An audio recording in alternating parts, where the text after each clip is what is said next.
5, 4, 3, 2, 1, 0.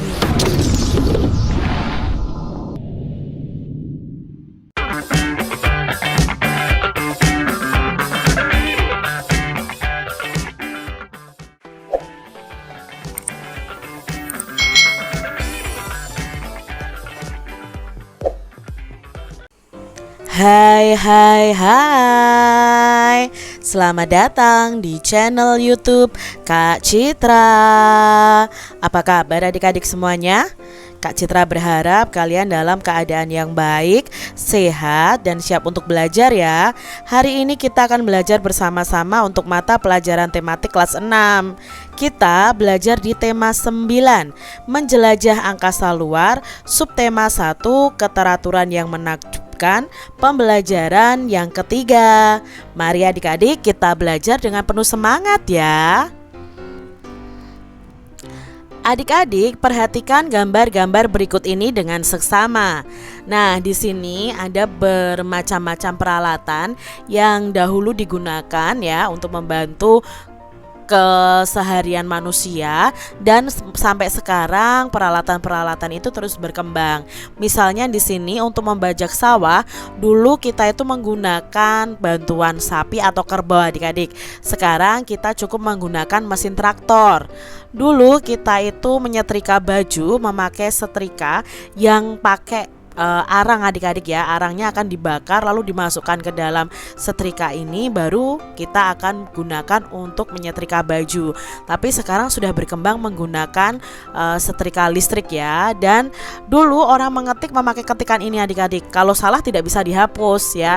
Ini ketikan alat ketik zaman dahulu. Tapi sekarang berkembang lagi menjadi laptop ya. Jadi bisa kita simpan, kalau salah bisa kita hapus dan sebagainya. Dulu orang menggunakan telepon rumah nih ya. Nah, telepon rumah ini tidak bisa dibawa kemana-mana. Nah, sekarang berkembang dengan adanya handphone yang bisa kita bawa kemana-mana. Bahkan sekarang bisa untuk mengakses internet, bisa untuk video call dan lain sebagainya. Nah, adik-adik sebutkan nama dan kegunaan benda-benda tersebut. Yang pertama ada bajak dan traktor nih, digunakan untuk mengolah lahan pertanian. Yang kedua itu ada mesin ketik dan laptop. Nah, mesin ketik dan laptop ini digunakan untuk apa? Oh, untuk menulis atau mengetik suatu naskah atau dokumen. Lalu ada setrika arang dan setrika listrik. Ini digunakan untuk merapikan baju atau menyetrika baju. Lalu ada telepon rumah dan telepon seluler atau handphone ya. Ini digunakan untuk sarana komunikasi. Jelaskan di mana kamu menjumpai benda-benda tersebut adik-adik. Nah, untuk bajak dan traktor pastinya ya kita menjumpainya di sawah. Kalau mesin ketik dan laptop sering kita jumpai di kantor-kantor. Bahkan sekarang orang sudah memiliki laptop masing-masing.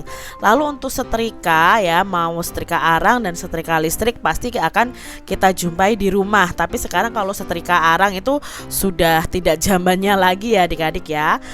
Untuk telepon dan telepon seluler itu sering kita jumpai di kantor atau di rumah. Bahkan sekarang setiap orang itu membawa telepon seluler atau handphone kemana-mana ya, karena bisa dibawa kemana-mana itu tadi adik-adik.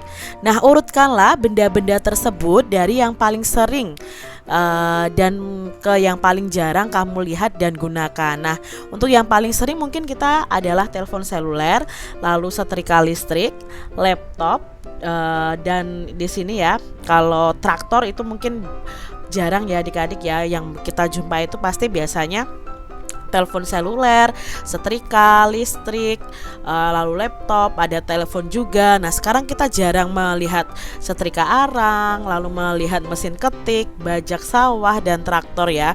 Mungkin jarang atau bahkan ada yang tidak pernah melihat setrika arang ini ya.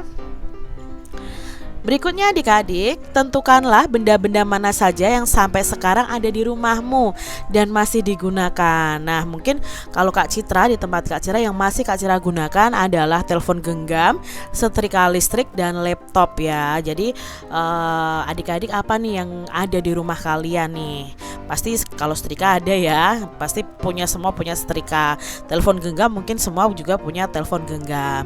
Pilihlah satu benda dari benda-benda di atas yang paling kamu inginkan dan jelaskan alasanmu. Nah, mana nih adik-adik yang ingin kalian jelaskan, kalian inginkan ya. Mungkin yang kalian inginkan bisa telepon seluler, bisa laptop. Karena untuk apa? Untuk belajar ya, kita bisa menggunakannya sehari-hari untuk berkomunikasi, lalu bisa untuk mengerjakan tugas-tugas dari bu guru. Apalagi kalau pembelajarannya mau melalui sistem online, kita bisa membutuhkan telepon seluler atau membutuhkan laptop. Seiring waktu, manusia itu menemukan berbagai macam cara untuk mempermudah hidupnya. Perkembangan teknologi merupakan salah satu upaya manusia untuk menemukan cara yang paling mudah untuk memenuhi kebutuhan hidupnya. Perubahan zaman menyebabkan banyak cara dan peralatan lama yang telah ditinggalkan.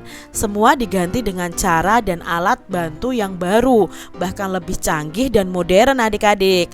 Masyarakat saat ini disebut sebagai masyarakat modern sebagai hasil dari modernisasi. Apakah modernisasi itu?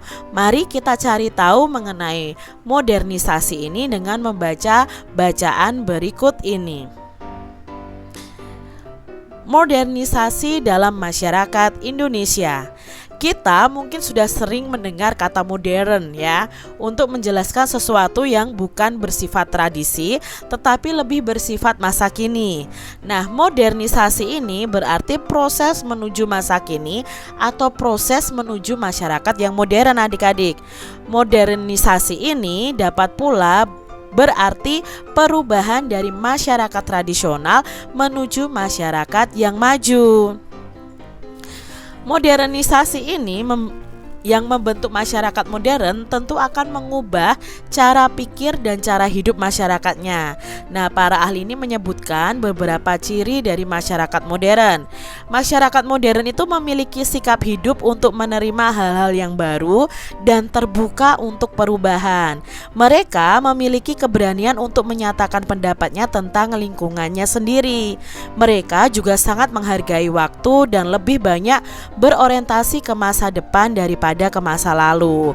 Nah, selain itu, masyarakat modern itu juga memandang perlu adanya perencanaan dan perhitungan yang matang, rasa percaya diri yang tinggi, percaya ilmu pengetahuan dan teknologi, dan menghargai orang lain melalui prestasinya dalam masyarakat. Itu juga termasuk dari ciri-ciri masyarakat modern.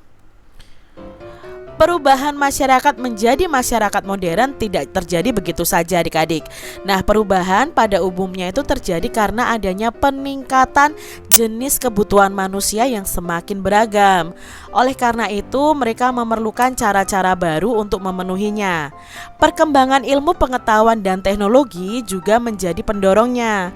Nah, pendorong kuat terjadinya perubahan masyarakat itu ya, perkembangan ilmu pengetahuan dan teknologi tersebut.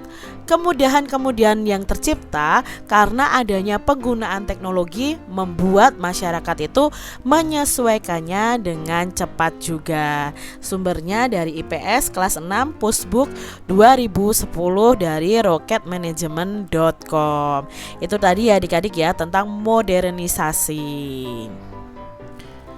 Adik-adik telah membaca dan mengetahui tentang masyarakat modern.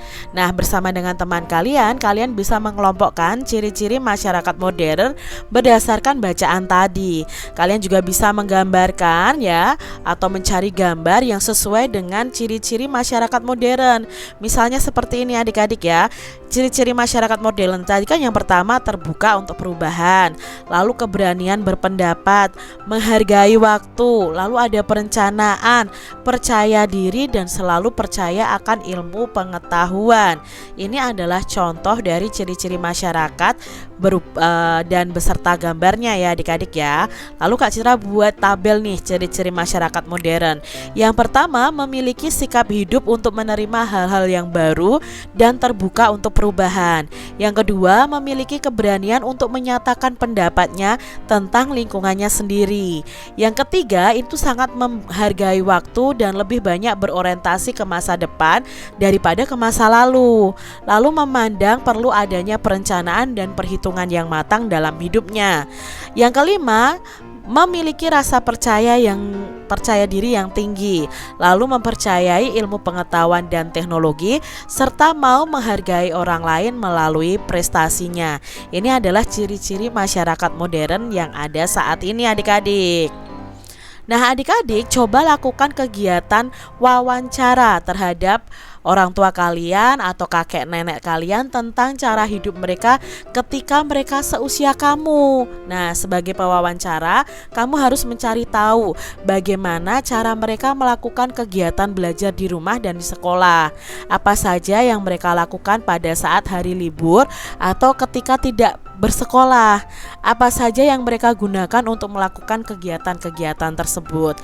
Kalian bisa ringkas hasil wawancara kalian dan bandingkan dengan kegiatan yang sama yang kamu lakukan saat ini.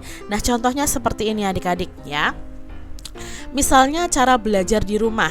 Narasumber kita orang tua kita atau nenek kakek kita. Zaman dahulu cara belajar di rumah itu apa? Belajar di ruangan yang sama bersama saudara yang lain karena hanya ada satu lampu yang terang pada zaman dahulu. Belajar ditemani ayah dan ibu yang ada di ruang yang sama. Tapi sekarang, nah mungkin yang kalian alami adalah belajar di kamar masing-masing dengan menggunakan penerangan lampu listrik. Kalau sekarang kan listrik sudah ada di mana-mana, berbeda kalau zaman dahulu adik-adik. Lalu cara belajar di sekolah bagaimana? Mungkin dulu guru itu menyampaikan pelajaran dengan menulis di papan tulis menggunakan kapur. Tapi sekarang, nah mungkin kalian mengalami guru menyampaikan pembelajaran dengan LCD dan laptop atau melihat video seperti video dari Kak Citra seperti ini. Lalu bagaimana cara menuju ke sekolah?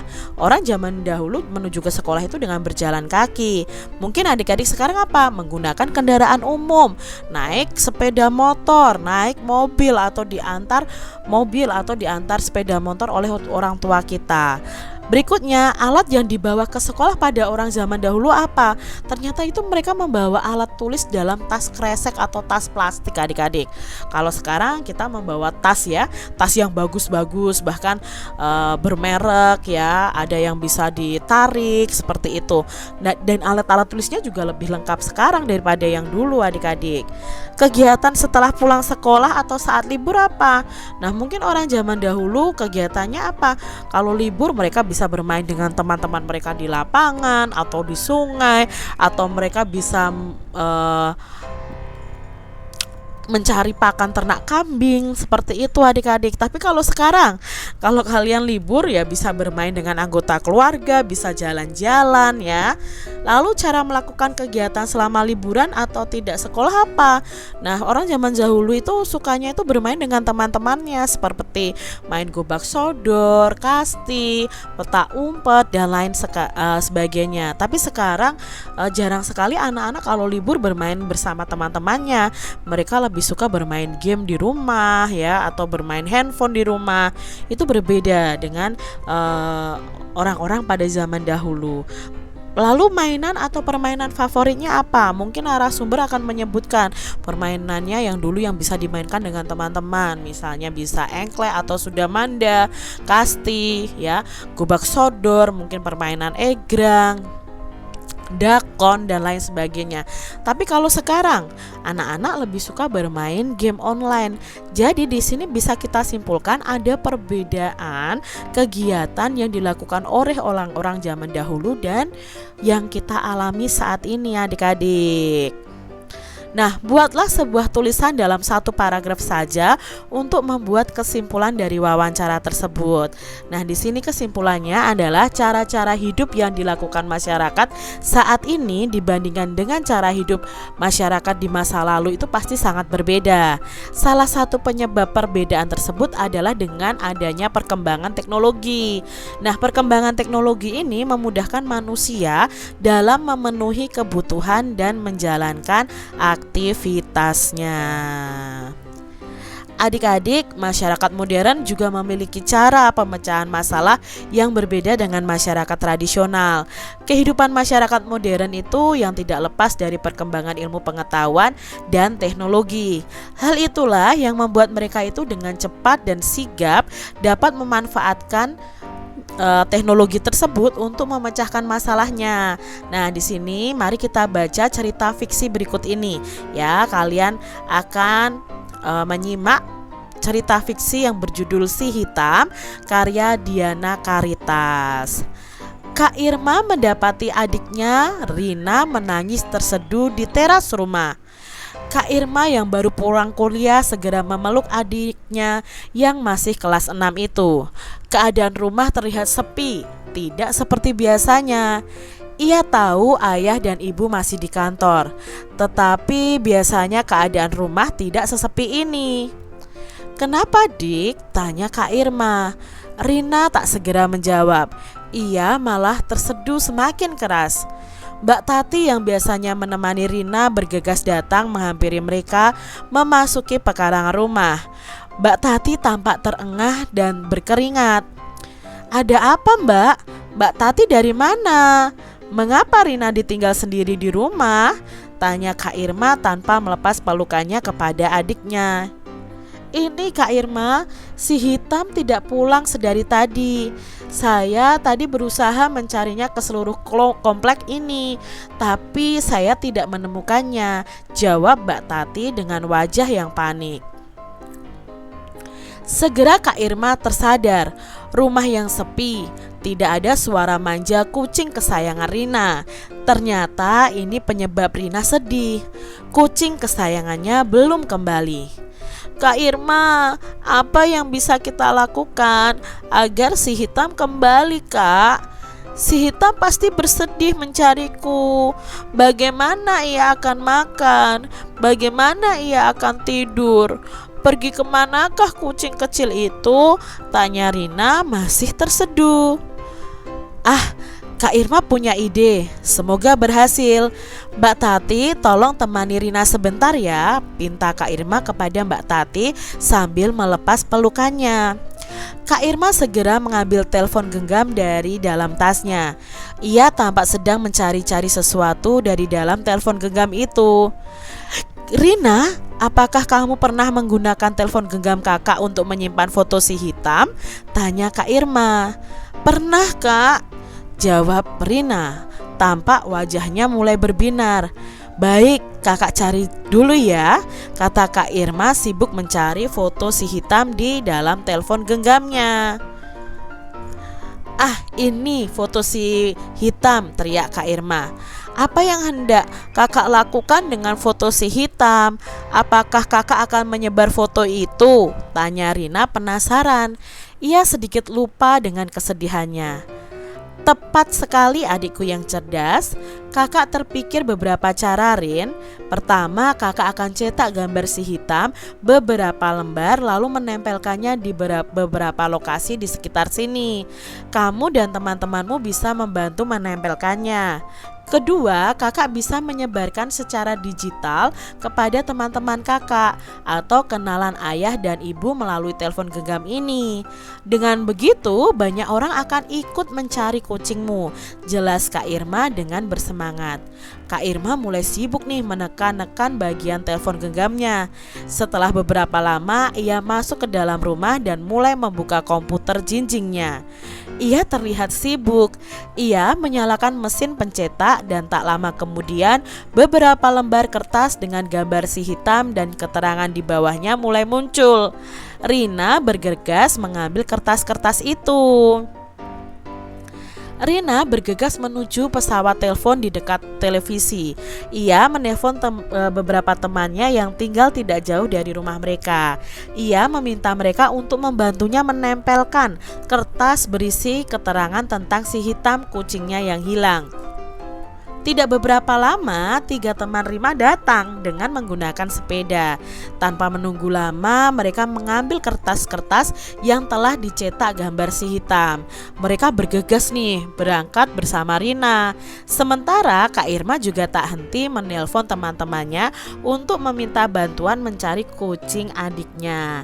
Telepon genggam Kak Irma pun berbunyi beberapa kali. Kak Irma sibuk menjelaskan ciri-ciri si hitam melalui telepon genggamnya. Tak lama berselang, Rina dan teman-temannya telah kembali pulang. Kak Irma dan Mbak Tati meminta mereka tetap menemani Rina yang terlihat cemas. Lalu telepon Kak Irma kembali berbunyi. "Halo? Ya, betul, dengan saya sendiri," jawab Kak Irma melalui telepon genggamnya. "Benarkah?" "Ya, betul, itu kucing kami. Kucing itu memiliki tanda pengenal di kalungnya." "Wah, terima kasih ya Pak. Kami tunggu di rumah ya Pak." "Ya, alamatnya ada di kertas yang kami sebar tadi. Terima kasih banyak Pak." Kak Irma menutup pembicaraan dengan lawan bicaranya dengan wajah yang gembira. Melihat itu, Rina dan teman-temannya bersorak kegirangan. Kucing Rina telah ditemukan dan akan segera diantarkan. "Terima kasih teman-teman, kalian telah membantuku menemukan kucing kesayanganku. Apa jadinya kalau tidak ada kalian semua?" kata Rina sambil memeluk teman-temannya. "Jangan khawatir Rin, itulah gunanya teman," jawab salah satu teman Rina. "Terima kasih juga Kak Irma, kakak memang hebat," seru Rina sambil memeluk kakaknya. "Sama-sama Rin, berkat teman-teman kamu juga berkat telepon genggam kakak ini, masalah kita bisa diselesaikan dengan cepat," kata Kak Irma sambil menunjukkan telepon genggamnya dengan bangga. "Wah, berarti kapan-kapan aku bisa pinjam telepon genggam kakak ya untuk mencari barang-barangku yang hilang," seru Rina sambil mengedipkan matanya ke arah kakaknya. Kamu belum cukup umur untuk menggunakan telepon genggam ini. Bahaya," goda Kak Irma sambil berlalu dari Rina. Nah, itu tadi ya adik-adik ya, cerita tentang si hitam yang hilang dan akhirnya ditemukan. Bagaimana menurutmu cerita fiksi di atas? Apakah kamu menyukai ceritanya dan mengapa nih alasannya nih adik-adik? Nah, cerita fiksi pada bacaan di atas itu sangat menarik karena terjadi dalam kehidupan sehari-hari. Cerita tersebut itu menunjukkan bahwa teknologi yang ada itu mempermudah pekerjaan manusia. Masih ingatkah adik-adik tentang tokoh utama dan tokoh tambahan dalam sebuah cerita fiksi? Menurutmu apakah perbedaan keduanya? Nah, tokoh utama adalah tokoh yang banyak diceritakan di dalam sebuah karangan. Sedangkan tokoh tambahan merupakan tokoh yang mendukung tokoh utama. Tentunya adik-adik masih ingat ya. Bagaimanakah caramu untuk menentukan tokoh utama dan tokoh tambahan dalam cerita? Nah, cara menentukan tokoh utama adalah dengan mencari tokoh yang senantiasa ada dalam setiap peristiwa dan banyak berhubungan dengan tokoh lainnya, dan di sini yang paling banyak terlibat dalam tema cerita tersebut. Sedangkan untuk mencari tokoh tambahan adalah mencari tokoh yang perannya itu hanya sebagai pelengkap saja dalam cerita dan biasanya itu tidak selalu ada di semua tema ceritanya. Berarti itu adalah tokoh tambahan. Adik-adik, ini adalah tabel yang berisi cerita fiksi si hitam tadi, penulis Diana Caritas. Lalu kalian bisa menentukan tokoh utamanya tuh siapa. Oh, tokoh utamanya di sini misalnya Rina atau kakaknya ya, kalian bisa tentukan ya. Nah, untuk tokoh utama dalam cerita tadi adalah Kak Irma. Nah, Kak Irma ini sifatnya bagaimana? Oh, cerdas, peduli, dan suka menolong. Tindakan yang dilakukannya apa? Membantu adiknya untuk mencari kucing yang hilang dengan menghubungi teman lewat telepon dan menyebar gambarnya. Lalu pendapat kalian tentang Kak Irma bagaimana? Nah, ternyata Kak Irma itu mampu memanfaatkan teknologi untuk menyelesaikan masalah dengan lebih cepat dan efisien. Aku senang membaca cerita tentang telepon genggam itu, Lani. Dengan kecanggihan teknologi sekarang, alat itu sangat berguna dalam memecahkan persoalan dalam cerita itu ya, kata Siti.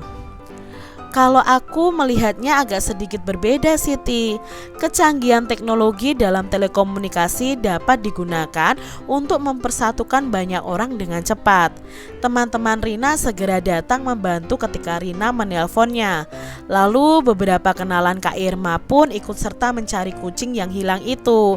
Setelah Kak Irma menyebarkan berita kehilangan kucingnya melalui telepon genggamnya, kata Lani. Wah, benar juga ya Lani, kecanggihan teknologi dalam komunikasi dapat mempersatukan kita. Tapi apa sih sebenarnya makna persatuan itu? Yuk kita cari tahu bersama-sama. Nah, adik-adik, makna persatuan dalam kesatuan bangsa nih dalam semboyan negara Indonesia. Persatuan dan kesatuan itu berasal dari kata satu yang memiliki arti utuh atau tidak terpecah belah, adik-adik. Kata persatuan dapat diartikan sebagai perkumpulan dari berbagai hal menjadi satu. Kesatuan merupakan hasil perkumpulan tersebut yang telah menjadi satu dan utuh. Persatuan dan kesatuan itu memiliki makna bersatunya beraneka ragam suku bangsa menjadi satu kesatuan yang utuh dan serasi. Persatuan dan kesatuan bangsa Indonesia dapat diartikan sebagai persatuan bangsa atau negara yang menduduki wilayah Indonesia. Nah, persatuan itu didorong untuk mencapai kehidupan yang bebas dalam wadah negara yang merdeka dan berdaulat. Nah, persatuan dan kesatuan bangsa memiliki makna yang sangat penting dalam kehidupan berbangsa dan bernegara di masyarakat Indonesia. Banyak loh bangsa Indonesia ini tinggal dalam negara kepulauan yang memiliki keragaman budaya, agama, suku bangsa, bahasa, dan adat istiadat. Namun demikian adik-adik, mereka itu terikat satu sama lain karena memiliki kesamaan-kesamaan yang mempengaruhi kehidupan masyarakatnya. Nah, kesamaan-kesamaan dan keterikatan yang terbangun dari sejak zaman nenek moyang telah disebutkan dalam kitab yang ditulis oleh Empu Tantular, yaitu namanya adalah Kitab Sutasoma. Di dalam kitab itu menyebutkan tentang semboyan kita nih adik-adik, yaitu Bhinneka Tunggal Ika. Bhinneka Tunggal Ika itu berasal dari bahasa Jawa kuno yang digunakan oleh Empu Tantular yang hidup pada masa kerajaan Majapahit. Nah, Bhinneka Tunggal Ika ini memiliki makna meskipun berbeda-beda tetapi satu kesatuan utuh yang tidak dapat dipisahkan. Begitu dalamnya ya makna dari kalimat tersebut, sehingga Bhinneka Tunggal Ika ini menjadi semboyan bangsa Indonesia dan menjadi bagian dari lambang negara Indonesia. Nah, ini ya adik-adik ya lambang negaranya. Hal ini dimaksudkan agar apa? Bangsa Indonesia itu sangat beragam ini terus mengingat pentingnya persatuan dan kesatuan bangsa sebagai bangsa yang utuh dan berdaulat. Di dalam perkembangannya, masyarakat Indonesia terus berusaha mempertahankan persatuan dan kesatuan bangsa di tengah perubahan yang terjadi di seluruh dunia. Namun demikian, semboyan Bhinneka Tunggal Ika masih tetap sesuai dengan zaman modern saat ini. Bahkan bangsa lain ini mengakui kemampuan bangsa Indonesia untuk tetap bersatu mengatasi perbedaan dalam kehidupan masyarakat saat ini. Sumbernya dari PPKN kelas 5 Pusbuk tahun 2008. Adik-adik, apa makna semboyan Bhinneka Tunggal Ika? Nah, maknanya tadi adalah meskipun berbeda-beda, tetapi pada hakikatnya bangsa Indonesia adalah satu kesatuan yang utuh dan tidak dapat dipisahkan. Bagaimana peran semboyan Bhinneka Tunggal Ika ini dalam upaya meningkatkan persatuan dan kesatuan bangsa? Nah, di sini Bhinneka Tunggal Ika ini menjadi semboyan atau moto dari bangsa Indonesia dan menjadi bagian dari lambang negara Indonesia. Hal ini dimaksudkan agar bangsa Indonesia itu yang sangat beragam terus mengingat pentingnya persatuan dan kesatuan bangsa sebagai bangsa yang utuh dan berdaulat. Mengapa persatuan dan kesatuan itu dianggap penting bahkan oleh nenek moyang kita, adik-adik? Nah, sejak dahulu bangsa Indonesia yang tinggal dalam daerah kepulauan itu memiliki keragaman dalam budaya, agama, suku bangsa, dan bahasa serta adat istiadat. Jadi di sini persatuan dan kesatuan itu dianggap penting walaupun ada perbedaan. Adik-adik coba lakukan kegiatan berikut ini dalam kelompok nih ya. Perhatikan kembali nih cerita fiksi yang berjudul Si Hitam tadi ya. Lalu gambarkan peristiwa dari dalam cerita tersebut dengan imajinasi kalian di kertas karton ukuran A4 yang dibagi menjadi 2. Nah, pada bagian samping gambar, buatlah sebuah gambar lain yang menceritakan peristiwa persatuan dan kesatuan yang terjadi di sekolah kalian. Nah, gunakan gambar tersebut untuk menceritakan di depan kelompok lain. Kalian bisa buat ya adik-adik ya. Demikian tadi adik-adik pembahasan kita di tema 9 subtema 1 pembelajaran yang ketiga. Semoga video pembelajaran ini bermanfaat untuk adik-adik semuanya. Dan sampai jumpa lagi di video pembelajaran Kak Citra selanjutnya. Tuhan memberkati. Jangan lupa tekan tombol subscribe, lalu tekan loncengnya, tekan juga tombol like, lalu share ke media sosial kalian. Jangan lupa untuk ikuti media sosial Kak Citra. Terima kasih.